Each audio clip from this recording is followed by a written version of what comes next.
예, 공호삼각함수 1페이지 보도록 하겠습니다. 각의 정의에 대해서 공부한다. 예, 똑똑한 우리들 각의 정의 한번 얘기해보자. 시작! 한 점에서 시작되는 두 반직선으로 이루어진 도형. 예, 굉장히 공부를 잘하는 학생들이에요. 중학교 때 완벽했어요. 자, 그래서 각을 표현하는 방법은 이런 상황에서는 보통 큰 각을 얘기하는 게 아니라 작은 각을 기준으로 부릅니다. 그래서 각 AOB, 각 BOA 이렇게 부르기도 하고 각 A라 부르기도 하고 각 O라고 부르기도 한다.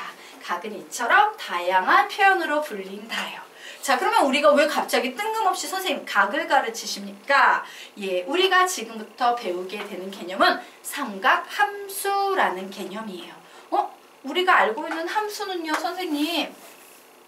함수는 요런 구조인데 예를 들어서 우리가 보통 알고 있는 함수라는 건 요런 구조예요. 여기에 3을 내가 쏙 집어넣어 버리는 거야. 3을 집어넣었는데 여기에 fx라는 어떤 식이요. x 플러스 1 이런 함수식의 구조를 가지고 있어. 그러면 얘는 뭐로 튀어나와? 4 이렇게 튀어나오는 걸 우리는 함수라고 부릅니다. 자, 그런데 우리가 지금부터 배우게 될 녀석도 함수래. 무슨 함수? 삼각함수. 자, 그러면 선생님 얘는 왜 일반 함수가 아니라 특별하게 삼각함수라는 이름을 갖고 있습니까? 왜? 특별하니까. 얘는 이런 특징이 있어요. 여기에 숫자가 아니요 각이 들어가는 거예요. 예를 들면 30도 막 이런 게 들어가는 거야. 되겠습니까? 근데 이 30도가 들어가서 뭘로 튀어나와? 숫자로 튀어나와 버리는 거예요. 되겠습니까? 뭐 2분의 1 이런 숫자로 튀어나와 버리는 거예요. 자, 우리는 이때요 요 함수를 뭐라고 표현하냐면요 사인, 예를 들어서 사인 x 이렇게 표현을 해버리게 되는 거야. 자, 볼까? 30도 x자리에 놓으면 2분의 1 맞지? 맞아요. 그래서 우린 이런 사실을 알 수 있어요. 우리가 보통 알고 있는 사인 x, 코사인 x, 탄젠트 x에 나오는 요 사인, 코사인, 탄젠트는 사실은 함수의 의미인 펑션의 약자와 같은 역할을 하는 거예요. 얘는 fx, fx, fx인 거야. 그런데 이 펑션, 얘는 함수다라는 그 정보 외에 얘는 근데 이런 원리로 계산하는 함수야 라는 정보까지 넣어주려고 보니까 f라는 글자 대신에 다른 문자를 좀 써서 구분을 지어 넣었을 뿐이에요. 되겠습니까? 자, 그래서 우리는 어쨌든 함수를 배우기 위해서는 뭐부터 공부해야 된다? 각부터 공부하셔야 돼요. 자, 그러면 우리는 각에 대해서 지금부터 공부해 보도록 하겠습니다. 자, 몇 페이지를 펴시냐? 네, 5페이지 한번 펴보시기 바랍니다. 자, 5페이지 펴보세요. 자, 5페이지. 자, 삼각비의 정의로 들어가도록 하겠습니다.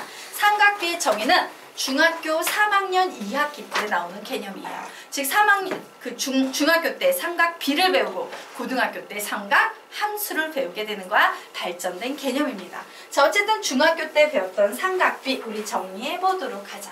자, 이 녀석은 세타라고 읽는데요. 자, 이게 90도가 있는 상태예요. 선생님이 여기에 보이는 이 각을 세타라고 이렇게 정의해 보도록 하겠습니다. 이때 사인 세타를 구하쇼라는 얘기는 뭐냐? 야, 직각 삼각형에서 비를 구하는 건데 그 비는요, 요 세 변 사이의 길이 비예요. 그런데 그 비 중에서도 무슨 비를 구하는 것? 빗변분의 빗변분의 대변의 길이를 구하는 걸 우리는 사인이라는 삼각함수의 비라고 얘기합니다.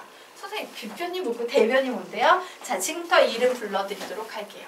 자, 여기 미끄럼틀처럼 생긴 직각 삼각형이 나왔지? 그러면 여기가 미끄러지는 면이네. 우리는 이 미끄러지는 면을 뭐라고 부른다? 빗변이라고 부를 거예요. 자, 그리고 요 문제에서의 핵심이 되는 각은 세타야. 그런데 이 세타에 대변이 되는 녀석이 있지. 그 대변이 누구야? 여기에 보이는 요 변이 되겠죠. 그래서 얘를 대변이라고 부르도록 하겠습니다. 자, 그러면 이 녀석은 어떤 역할이냐? 빗변도 아니면서 옆에 붙어있지? 빗변도 아니면서 옆에 붙어있으니까 얘를 뭐라고 부르겠다? 옆변이라고 부르겠다요. 자, 그래서 사인 세타는 어떻게 구하는 거다? 항상 빗변분의 대변이라는 길이비를 구하는 거예요. 그래서 빗변 구하면 몇 나와? C. 대변 구하면 몇 나와? A. 그래서 어떤 일이 발생해? 나는 각을 넣거든? 각을 넣는데 그 튀어나온 함수값의 결과는 C분의 A라는 숫자가 나와버리는 거예요. 되겠습니까? 자, 그러면 코사인은 불러. 뭐분의 뭐야? 시작! 빗변분의 옆변 되겠습니다. 이것이 코사인의 정의예요. 그냥 외워야 되는 거. 즉, C분의 B 되겠습니다. 자, 탄젠트의 정의는 뭐다? 시작! 옆변분의 대변이에요. 그래서 얘는요, B분의 A다 라고 이렇게 나와요. 자, 그래서 선생님이 지금 빗변, 대변, 옆변 이런 표현 중학교 때 잘 안 쓰시는데 써주는 이유가 뭐냐면요.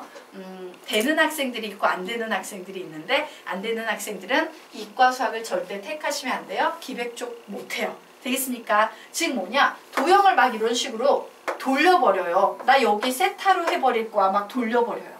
돌려버렸을 때도 우리는 당황하지 말고 사인, 코사인, 탄젠트 이게 되는 애들은 기백을 해도 되고 이게 돌아가니까 잠깐만 뭐지? 아씨 뭔지 모르겠다. 아, 안 되겠다. 그래 이름을 붙여야지. 얘를 빗변, 얘를 대변, 얘를 옆변이라고 붙여서 요 개념을 통해서 가까스로 삼각비를 구하는 학생이 있다면 얘는 공간 지각 능력이 다른 학생들에 비해서 많이 떨어지고 있는 거예요.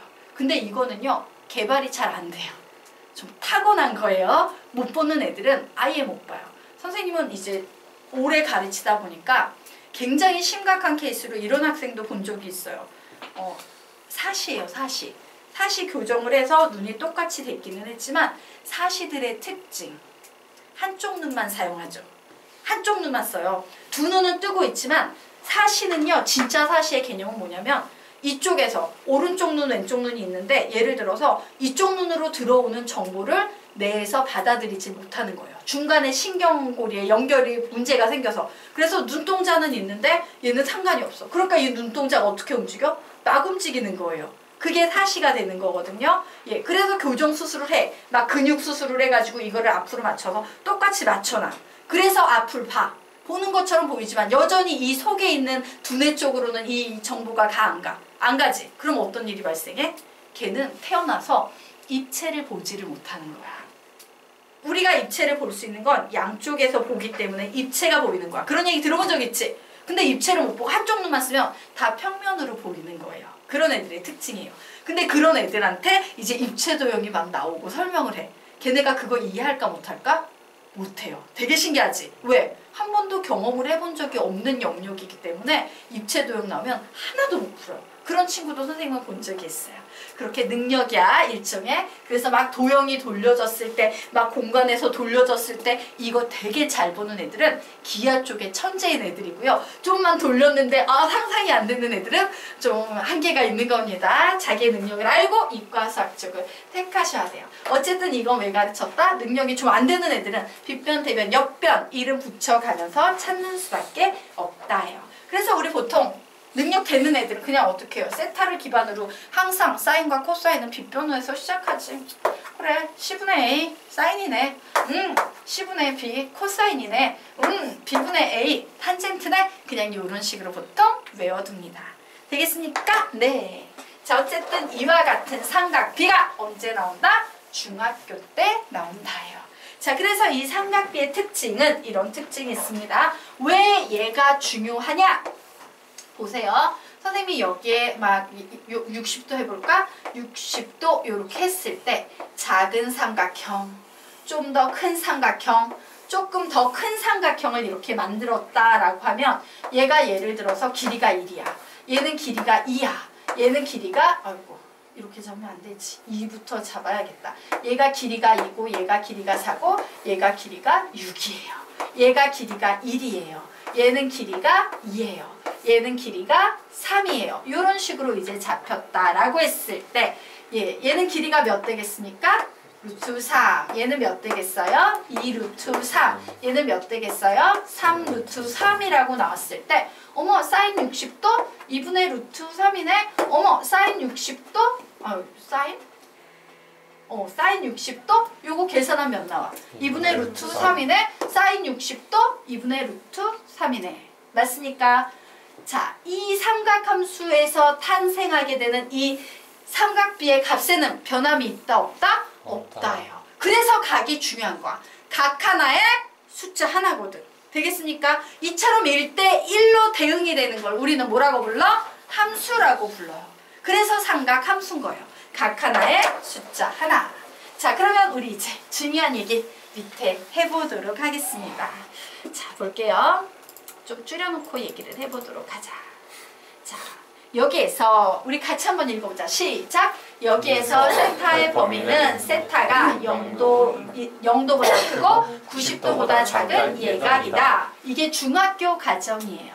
고등학교 과정에서 뭘 배운다? 예, 사인 37,060도, 사인 마이너스 540도 뭐 이런 거 배우는 겁니다. 자, 시작! 그렇다면 세타의 범위에 제한이 없는, 즉 일반각 세타에 관한 사인 세타, 코사인 세타, 탄젠타 세타의 값을 구할 수는 없을까? 어쨌든 각을 집어넣으면 이 함수를 거쳐서 어떤 특정한 각마다 존재하는 숫자가 하나씩 있는데 그 숫자에 도착하는 이런 함수와 같은 구조로 해석할 수 있을까 없을까? 있겠지. 1대1이니까. 자, 그런데 문제가 생겼다. 읽어보세요. 시작. 그런데 문제가 생겼다. 함수는 기본적으로 뭐가 출발해서 뭐에 도착해야 돼?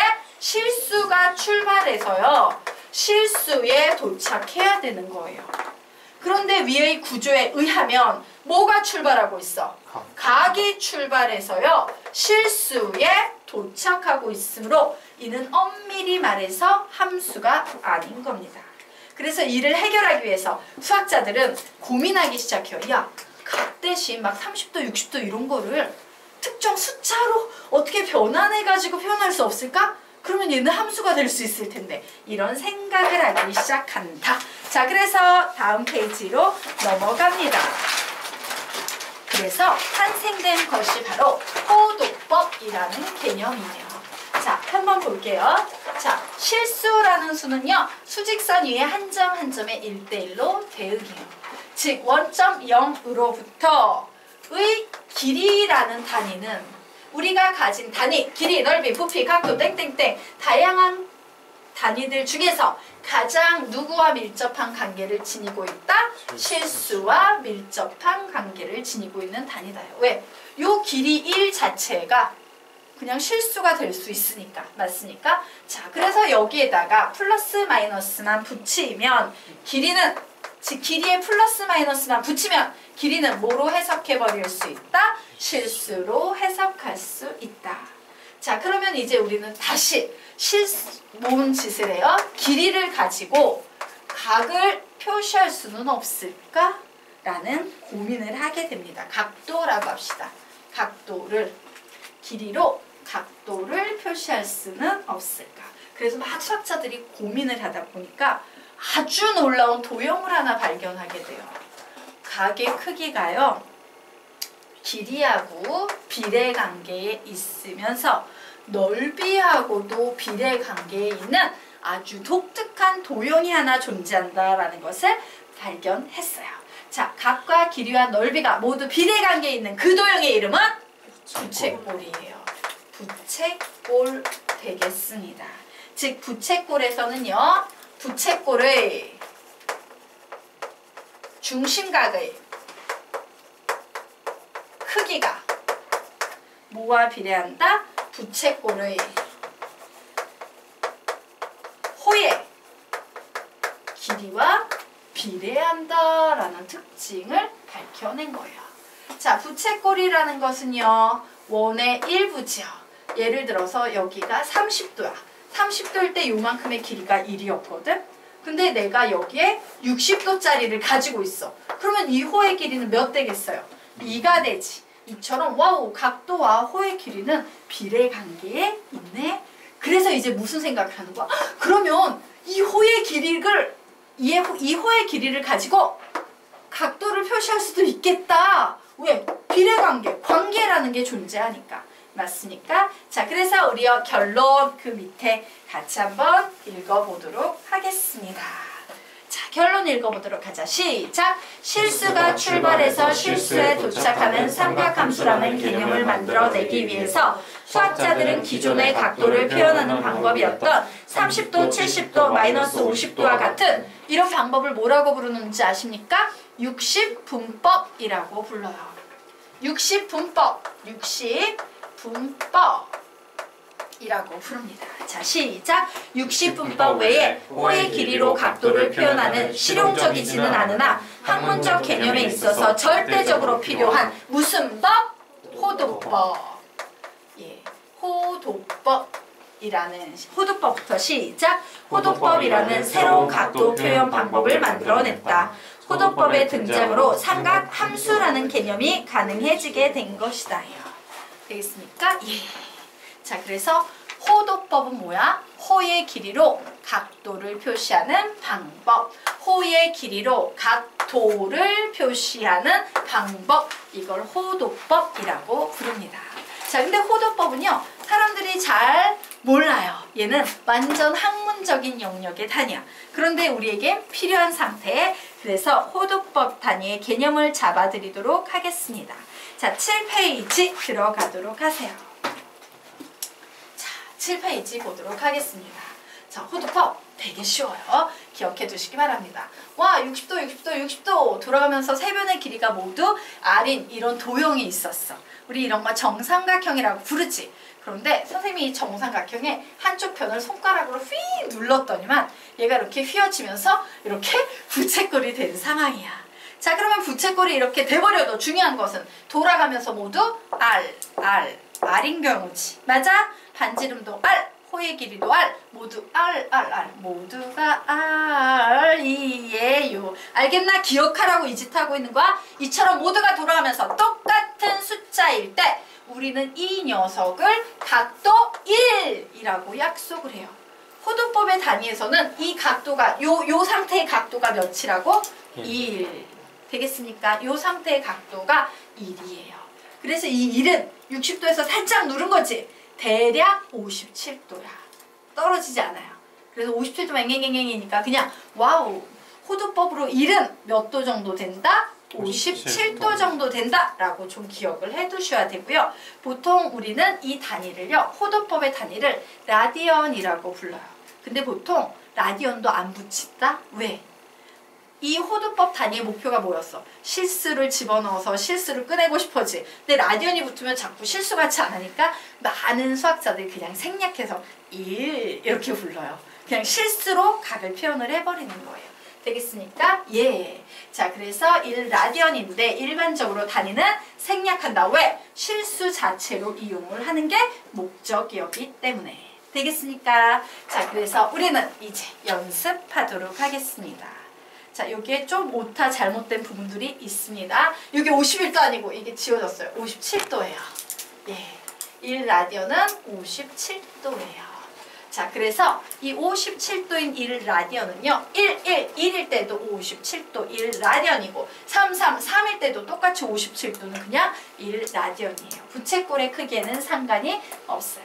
자, 그러면 한번 보도록 하겠습니다. 이 라디언은 대략 114도 정도 되겠지. 맞아? 이 라디언일 때는 이 길이는 몇이 되겠습니까? 4가 돼버리는 거예요. 되겠습니까? 그래서 우린 여기서 놀라운 사실 하나 한다. 와, 호도법의 단위로 각이 쓰여져 있을 때는요, 얘하고 얘 가까운 것끼리 곱했더니 멀리는 호의 길이 4가 되네요. 이런 사실을 알았어요. 요거 잘못 계산됐습니다. 아마 171도일 거예요. 예, 171도일 거예요. 얘도 잘못됐어요. 선생님이 이거 그릴 때 졸았어요. 예, 9입니다. 그림이 9같이? 예. 자, 그래서 보도록 하자. 자, 이제 3라디언이라는 것은 얘가 3일 때 얘는 그 3배인 9가 돼야 된다는 얘기인데, 역시나 가까운 것끼리 곱하면 멀리 있는 호의 길이 9가 나오고 있는 상황이구나 라는 사실을 알았습니다. 자, 그리고 호도법의 가장 대표적인 단위가 바로 파이라는 단위예요. 자, 우리 파이를 중학교 때 뭐라고 배웠습니까? 3.14라는 숫자로 배웠죠. 자, 이유는 다음과 같아요. 171도 정도가 바로 3이거든요. 근데 파이는 몇 도야? 180도라고 너희들이 배웠지. 왜? 171도에서 조금만 더 가면 180도잖아. 그래서 3에서 조금만 더 간 거야. 그게 바로 뭐가 된다? 180도가 된 거예요. 그래서 파이가 3.14인 거예요. 되겠습니까? 네. 자, 여기까지 정리되셨죠? 그러면 이제 좀 정리될 겁니다. 자, 그래서 우리요, 위에서 이제 호도법의 단위를 좀 개념을 잡다 보니까 공식이 하나 만들어져요. 어머, 부채꼴에서 이렇게 호도법의 단위로 각도가 쓰여져 있을 때는 이렇게 가까이 있는 것끼리 곱하면 멀리 있는 호의 길이 L이 나오더라. 즉, L은 R 세타야 라는 공식을 하나 만들 수 있습니다. 자, 그래서 우리 요 밑에 여백에 하나만 적고 가자. 호도법 땡땡. 호의 길이로 각도를 표시하는 방법이라고 적어 놓으시기 바랍니다. 호의 길이로 각도를 표시하는 방법. 호의 길이로 각도를 표시하는 방법이라고 적어 놓도록 하겠습니다. 자, 여기까지 되셨습니까? 네. 그래서 우리 요 녀석 좀 읽고 가자. L은 R 세타. 가까이 끼리 있는 것들을 곱하면 멀리 있는 호의 길이 L 나오는데 이때 이 각도는 절대 60분법으로 적어놓으면 돼? 안 돼? 안 돼요. 호도법일 때만 이 공식이 가능한 겁니다. 시작! L은 R 세타. 가까이 끼리 있는 것들을 곱하면 멀리 있는 호의 길이 L 나온다. 한 번 더. L은 R 세타. 가까이 끼리 있는 것들을 곱하면 멀리 있는 호의 길이 L 나온다. 마지막! L은 R 세타. 가까이 끼리 있는 것들을 곱하면 멀리 있는 호의 길이 L 나온다. 왜? 부채꼴이 되게 중요하기 때문에요. 지금부터는 부채꼴과 관련된 문제들이 막 쏟아질 거야. 그러므로 부채꼴과 관련된 공식 알아야 된다, 몰라야 된다? 알아야 된다요. 자, 그러면 우리 이제 다음 페이지 한번 펴보시기 바랍니다. 자, 60분법과 호도법의 관계에 대해서 좀 연습하도록 할게요. 자, 1이라는 호도법의 단위가 57도 정도 돼. 그래서 파이는 3.14야. 뭐 요즘은 거 알죠? 하지만 실제 사용되는 건 1, 2, 3 이런 숫자 안 사용해요. 전부 파이를 붙여서 사용합니다. 자, 180도는 호도법의 단위로 뭐라고 불린다? 파이라고 불립니다. 그러면 360도는요? 2파이가 되겠죠. 90도는요? 2분의 파이가 되겠습니다. 60도는요? 3분의 파이. 45도는요? 4분의 파이. 30도는요? 6분의 파이. 0도는요? 0이라고 불려요. 우선은 여러분요, 요거를 암기하셔야 합니다. 이게 그냥 자유롭게 척척척 나와야지 2단계, 3단계로 넘어갈 수 있어. 자, 지금부터 속으로 열심히 외우십시오. 여러분에게 시간 10초 드리겠습니다.